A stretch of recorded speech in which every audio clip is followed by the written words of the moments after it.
Good morning to all student. आज हम discuss करेंगे प्रिकली हीट की प्रिवेंशन के बारे में।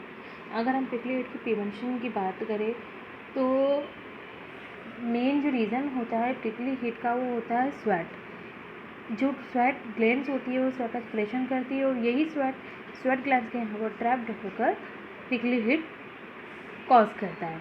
अगर हम प्रिकली हीट को प्रिवेंशन करना है तो हमको अवॉइड करना चाहिए वो सारी थिंग्स जिसकी थ्रू स्वेट का डिपॉजिशन होता है हमारी स्किन में, जो कि रैशेस को कॉज करती है।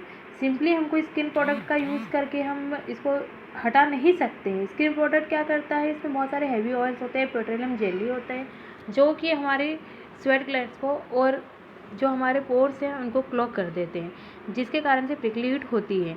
अगर हम लूज़ फिटिंग क्लोथिंग या फिर हम ऐसे क्लोथिंग पहने कि जो नेचुरल फाइबर से बने हो, जैसे लाइनिन हो गया, कॉटन्स हो गए, हैम्प हो गए, ये स्वेट को रिड्यूस करती है, जिसके कारण से स्किन में ये ट्रैप्ड नहीं हो पा सकता है। साथ साथ में हमको ऐसे स्वेटी क्लोथ को रिमूव करना चाहिए कि जिसको अगर हम किसी वार्म सीज़न में लंबे समय तक पहने तो बहुत ज़्यादा स्वेट का प्रोडक्शन होता है और ये जो स्वेट होता है वो स्किन में जाकर ट्रैप्ड हो जाता है। अगर हमको इसको मिनिमाइज़ करना है तो हमको स्वेट को शॉवर के थ्रू वॉश ऑफ करना चाहिए, हमारे क्लोथ को चेंज करना चाहिए ताकि हमारे स्किन पर स्किन रैशेस ना हो। या फिर हमको ऐसे एनवायरनमेंट को हटाना है कि जिसके कारण से हमारे जो स्किन रैशेस हो रहे हैं, या फिर हम एयर कंडीशनर का यूज़ करें या फिर हम फैंस का यूज़ करें, जिसके कारण से स्वेट प्रोडक्शन कम होगा तो प्रिकली हीट भी कम होंगे। या फिर हमको रेगुलर कूल शॉवर्स लेना चाहिए, बाथ लेना चाहिए, जिससे हमारा बॉडी टेम्परेचर रिड्यूस हो सके और एक्सेसिव स्वेटिंग प्रिवेंट हो सके। या फिर हमें कुछ ऐसे प्रिकली हीट पाउडर को यूज़ करना चाहिए जो हमारी प्रिकली हीट को कम करे। अगर प्रिकली हीट एक ज़्यादा हम बोलेंगे सीरियस कंडीशन नहीं होती, लेकिन कब हमें डॉक्टर को अगर दिखाना चाहिए अगर हमारी प्रिकली हीट रिकवर नहीं हो रही है तो। प्रिकली हीट एक कॉमन कंडीशन होती है जो रिजॉल्व होती है विदाउट मेडिकल ट्रीटमेंट। हमको इसको प्रिवेंट करने के लिए बहुत सारे स्टेप्स लेना चाहिए, जिसके कारण से हमारा जो प्रिकली हीट हो वह अवॉइड हो।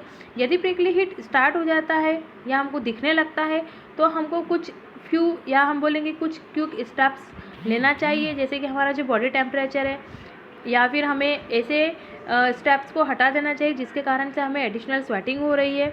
या हमें ये सब देखना चाहिए कि अगर हम कोई सा एडिशनली हम देख रहे हैं कि हम कुछ एडिशनली स्ट्रोक कर रहे हैं, हम कुछ एक्सरसाइज कर रहे हैं, या कुछ हम ऐसे वर्किंग परफॉर्म कर रहे हैं जिसके कारण से excessive amount of sweat produce हो रहा है, तो हमें उन सब जो फैक्टर है उसको मिनिमाइज़ करना चाहिए। या फिर अगर हमारा जो रैशेस होता है वो बहुत ज़्यादा सिम्टम्स हमको ऐसे देख रहे हैं कि वो इन्फेक्टेड हो रहा है या किसी पर्सन को सिर्फ बीमारी हो रही है, तो हमको उसको बहुत ज़्यादा अटेंशन देना चाहिए, या फिर हमें एक डर्मेटोलॉजिस्ट को रिफ़र करना चाहिए कि जो हमारी इस कंडीशन को हम बोलेंगे जिस कंडीशन को हील कर सकता है। नेक्स्ट टॉपिक आता है हमारा बॉडी अडर। अगर बॉडी अडर की हम बात करें तो बॉडी अडर डिफाइंड होता है एक अनप्लेजेंट स्मेल होती है जो एवरी टाइम क्रिएट होती है स्वेट के थ्रू। कभी कभी ये बहुत ज़्यादा एम्ब्रेसिंग होती है, या फिर हम बोलेंगे कि जो बॉडी अडर होती है वो पर्सनल हाइजीन को भी हमारा बहुत ज़्यादा अफेक्ट करती है। अगर हमको बॉडी अडर को मिनिमाइज़ करना है तो हमें पर्सनल हाइजीन की बहुत ज़्यादा केयर करनी चाहिए। अगर हम स्टेप्स की बात करें कि किस किस कारण से हो सकता है, तो सबसे पहले जो प्यूपिल होते हैं उनकी मतलब यही माइंड में आता है या यही सोचते हैं कि जब बॉडी अडर होती है वो स्वेट के कारण ओरिजिनेट नहीं होती है, स्मेल अराइज होती है क्योंकि जो बैक्टीरिया होते हैं वो ब्रेक डाउन करते हैं स्वेट के अंदर, या हम अपनी मेटाबॉलिक एक्टिविटी करते हैं, जिसके कारण से एरोमेटिक फैटी एसिड्स या फिर कुछ अनप्लेजेंट अडर हमको जनरेट होती है। स्वेटिंग हमारी बॉडी की एक नेचुरल टेक्निक्स होती है जिसको हम बॉडी टेम्परेचर को रेगुलेट करके हम रेगुलेट कर सकते हैं। स्वेट जैसे ही इवैपोरेट होने लगता है तो हमारी बॉडी से हीट दूर होने लगती है, जिसके कारण से हमारी बॉडी कूल डाउन होती है। या हेल्प हमें ये बोल सकते हैं कि क्लासीफाई कर सकते हैं हम जो स्वेट होता है उसको फॉलोइंग टाइप से exocrine and apocrine. Exocrine glands वो होती हैं जिसमें हमारी ये ग्लैंड्स होती है हमारी बॉडी के ओवर प्रेजेंट होती है और इस स्वेट को रिलीज़ करती है। और ये जनरली ये जो स्वेट होता है वो अडरलेस होता है। ये हमको जैसे अल्कोहल हो गए, स्पाइसेस हो गए, गार्लिक्स हो गए या कुछ मेडिकेशंस होती है वो टिपिकली एक्सोक्राइन ग्लैंड के जो स्वेट को सिक्रेशन को एक्सिलरेट करती है। सेकंड होता है एपोक्राइन ग्लैंड। ये जो ग्लैंड्स होती है हमको हेयरी पार्ट्स में मिलती है बॉडी के, मतलब जहाँ जहाँ पर हमारे बॉडी में हेयर्स प्रेजेंट होते हैं वहाँ पर एपोक्राइन ग्लैंड प्रेजेंट होती है। जैसे कि हमारे जेनाइटल एरियाज हो गए, आर्म पिट हो गए, और मैक्सिमम ये जो होती है प्यूबर्टी के ड्यूरेशन में ही प्रेजेंट होती है और रिलीज़ करती है नेचुरल केमिकल जिसको हम बोलते हैं फेरोमेन्स। अब ये जो स्वेट होती है जो एपोक्राइन ग्लैंड से निकलती है, इनमें हाई अमाउंट ऑफ प्रोटीन होता है, या हम बोलेंगे कि ये रिच सोर्स होता है किसी भी बैक्टीरिया के ग्रो करने के लिए, क्योंकि उसको ये रिलीवेंट जो बोल सकते हैं हम फूड प्रोवाइड करता है।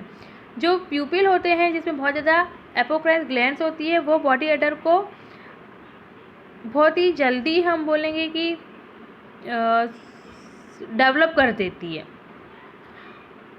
अगर हम ओवरनाइट या फिर हम हम ओवरवेट है या फिर हम डायबिटीज़ से सफ़र कर रहे हैं तो हमारी बॉडी में बहुत ज़्यादा बॉडी अडर कॉज करती है। बहुत सारे टाइम पर या बहुत सारे टाइम पर हमारी ये जो बैक्टीरिया होता है हमारे स्किन पर प्रेजेंट रहते हैं। अगर हमको बॉडी अडर को हटाना हो तो हम क्या क्या कर सकते हैं कि एक सिंपल सॉल्यूशन होता है।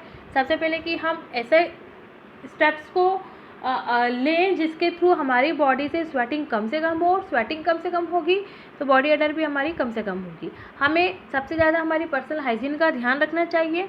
और हमें क्या क्या करना चाहिए, सबसे पहले तो हमको क्लीन करना चाहिए शॉप के साथ, वार्म वाटर के साथ एक दिन में, या फिर हमको हमारे जो हेयरी पार्ट्स होते हैं वहाँ पर स्पेशल अटेंशन देना चाहिए। जैसे कि आर्म पिट्स हो गए जहाँ पर स्वेट ग्लैंड्स का बहुत ज़्यादा सिक्रेशन होती है और बहुत जल्दी वहाँ पर बैक्टीरिया ग्रो करते हैं। हमें अपने जो क्लोथ होते हैं उसको चेंज करना चाहिए रेगुलरली, और रेगुलरली हमें उसे वॉश भी करना चाहिए। अगर हमको ज़रूरत पड़ी है तो उसे डेटॉल लॉन्ड्री सैनिटाइज़र के थ्रू हमको उसको क्लीन करना चाहिए, जिसमें 99% बैक्टीरिया किल हो जाते हैं लो टेम्परेचर पर। या हमें डिओड्रेंट या एंटीपरेस्पिरेंट अप्लाई करना चाहिए आर्म पिट पर बाथिंग के बाद।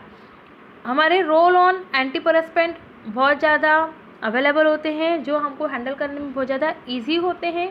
हमारी जो आर्मपिट एरिया होते हैं या वैसे एरिया जहाँ पर बहुत ज़्यादा हेयर्स प्रेजेंट होती है, जहाँ पर जो स्वेट होता है क्विकली जनरेट होता है, वो हमें बोलते हैं बहुत ज़्यादा समय पर हमें बैक्टीरिया को ग्रो कराते हैं। या हम बोलेंगे कि ज़्यादा लॉन्ग समय तक वहाँ पर अगर स्वेट का प्रोडक्शन होता है तो बैक्टीरिया की ग्रोथ भी वहाँ पर बनी रहती है। इसीलिए हमें उन एरियाज़ को बहुत अच्छे से क्लीन करना चाहिए।